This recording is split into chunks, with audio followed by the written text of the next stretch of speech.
Hey guys, Eddie here. This is Notta Socket, a direct replacement for Pusher and Reverb that cuts your bill in half.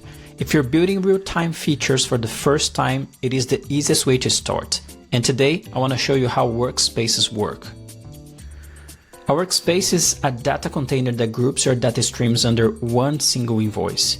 You only need a new workspace if you actually want to separate bills, like passing the cost directly to a client. Otherwise, keep everything in one workspace and simply add multiple streams to it. Mind that all streams inside a workspace share the same connection capacity and message limits defined under a subscription. Under settings, you can route billing notifications for a specific workspace to a different email address. Just drop your Xero or Dext address here and keep your personal inbox clean. Because each workspace runs its own subscription, you can pick a preset here, or dial in the exact limits you need using these sliders. And if you need to download past invoices, update a credit card, or even cancel a subscription, click the billing portal here, and you can manage all of that.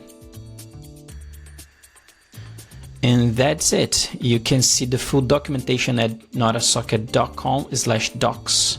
Use the promo code NOTTA5 to get $5 off your first bill and test it out. Catch you later.